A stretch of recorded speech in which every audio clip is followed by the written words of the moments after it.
Hello നമസ്കാരം. ഇന്ന് നമ്മളുള്ളത് ഖത്തറിലെ വലിയൊരു മീൻ മാർക്കറ്റിലാണ് ഉള്ളത്.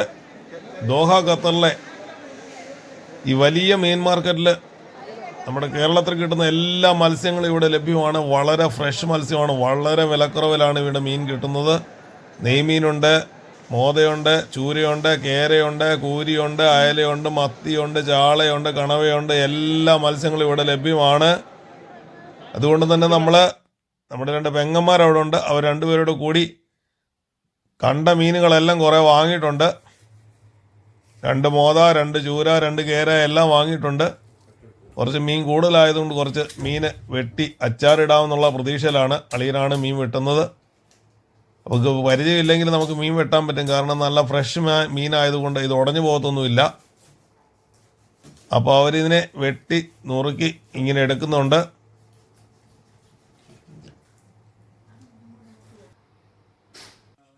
കൂടുതൽ മീൻ കിട്ടിയതുകൊണ്ട് കുറച്ച് അച്ചാറിടാനുള്ള ശ്രമമാണ് നടത്തുന്നത്. അപ്പോൾ അതിനെ ചെറിയ പീസുകളാക്കി കട്ട് ചെയ്ത് എടുക്കണം. അപ്പം ഇതെല്ലാം കൂടെ ചെറിയ പീസുകളാക്കി ഇവരെടുത്തു. അതിലേക്ക് കുറച്ച് മുളക് പൊടി, കുറച്ച് മഞ്ഞൾപ്പൊടി, കുറച്ച് ഉപ്പും കൂടി ഇട്ട് ഇളക്കി 1 മണിക്കൂറോളം വെച്ചതിന് ശേഷം ഇതുപോലെ എണ്ണയിലിട്ട് ഇങ്ങനെ വറുത്ത് കോരി എടുക്കുകയാണ്. ഒരുപാട് അങ്ങ് മൂത്ത് പോകരുത്. ഒരു പരുവത്തിന് അതിൽ വറുത്ത് കോരി എടുക്കണം. ഒത്തിരി ഡ്രൈ ആയിക്കഴിഞ്ഞാൽ അച്ചാറിന് അത് കൊള്ളത്തില്ല. അതുപോലെ ഇങ്ങനെ വറുത്ത് കോരി എടുക്കുക. അതിലേക്ക് നമുക്ക് തന്നെ ഇങ്ങനെ ചോപ്പ് ചെയ്ത ഇഞ്ചി വെളുത്തുള്ളി ഏകദേശം കാൽ കിലോ ഉണ്ട്. കാരണം ഇത് നമ്മൾ 2-3 കിലോയാണ് ഇത് അച്ചാറിനായിട്ട് നമ്മൾ എടുത്തിരിക്കുന്നത്.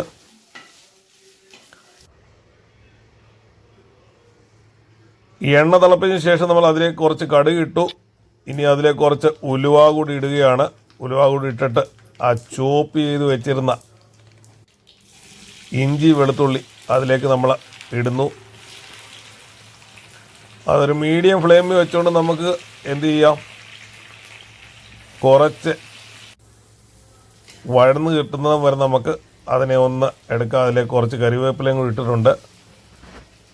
ഇതൊന്ന് ചെറുതായിട്ട് വഴന്ന് കഴിയുമ്പോൾ അതൊരു പാത്രത്തിലേക്ക് നമ്മൾ കോരിയെടുത്തു. അതിനുശേഷം നമ്മൾ അരിഞ്ഞു വെച്ചിരുന്ന ഉള്ളി കുറച്ച് നമ്മളിട്ട് വഴറ്റിയെടുക്കുകയാണ്. ഇതൊന്ന് ചെറുതായിട്ട് വഴന്ന് കിട്ടിയാൽ മതി. കുറച്ച് വഴന്ന് കഴിയുമ്പോൾ നമ്മൾ ആ കോരി വെച്ചിരുന്ന ഇഞ്ചി വെളുത്തുള്ളി ഇതിലേക്ക് തിരിച്ചിടുക. അപ്പോൾ ഇത് രണ്ടും കൂടെ മിക്സ് ചെയ്തതിന് ശേഷം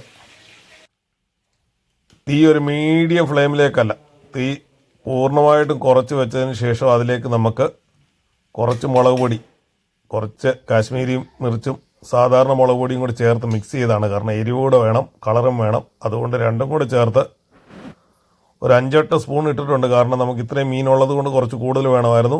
കുറച്ച് ഉലുവാപ്പൊടി, 2 സ്പൂൺ ഉലുവാപ്പൊടി ഇട്ടു. കായമാണ് ഇതിനകത്ത് പ്രധാന ഘടകം. അതുകൊണ്ട് കായം നല്ലപോലെ നമ്മൾ ചേർത്തിട്ടുണ്ട്. കായം ചേർത്തതിന് ശേഷം ആവശ്യത്തിന് ഉപ്പും ചേർത്ത് അതിലേക്ക് തന്നെ വിനാഗിരി, ആവശ്യത്തിന് വിനാഗിരി അങ്ങോട്ട് ഒഴിച്ചു കൊടുക്കുക.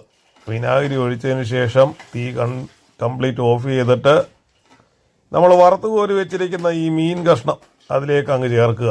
ചേർത്ത് മിക്സ് ചെയ്ത് നല്ലപോലെ എടുക്കുക. ഇതിന് മാസങ്ങളോളം വർഷങ്ങളോളം ഇവിടെ ഇരുന്നോളും. നല്ല ഉണങ്ങിയ കുപ്പിക്കകത്ത് ഇട്ട് ശേഖരിച്ച് വെക്കുക. നമുക്ക് ആവശ്യമുള്ള ആഹാരങ്ങളോട് ഇതിനെ ഇങ്ങനെ രുചികരമായിട്ട് കഴിക്കാം. ഇങ്ങനെ വിലക്കുറവിന് മീൻ കിട്ടുമ്പോൾ ഇതുപോലെ അച്ചാറുകളൊക്കെ ഇട്ട് വെക്കാൻ ശ്രമിക്കുക. നമ്മുടെ നാട്ടിലെ വിലയെക്കാട്ടിൽ വളരെ വിലക്കുറവിലാണ് ഖത്തറിലൊക്കെ മീൻ കിട്ടുന്നത്. ഗൾഫിൽ നിന്ന് നാട്ടിലേക്ക് ആൾക്കാർ വരുമ്പോൾ ചോക്ലേറ്റും മുട്ടായും സോപ്പും ചീപ്പും ഒക്കെയാണ് വാങ്ങുന്നത്. പക്ഷേ ഞങ്ങൾ ഡിമാൻഡ് ചെയ്യുന്നത് മീൻ വാങ്ങിക്കൊണ്ട് വരാനാണ്. അപ്പോൾ ഇവർ ഞങ്ങളുടെ പെങ്ങന്മാർ നല്ല നെയ്മീനൊക്കെ ഒരു 15 കിലോ 20 കിലോ നല്ല ബോക്സിലാക്കി ഇങ്ങനെ കൊണ്ടുവരാറുണ്ട്. മറ്റൊരു വീഡിയോയുമായി കാണുന്നവരേക്കും നന്ദി, നമസ്കാരം, താങ്ക് യു.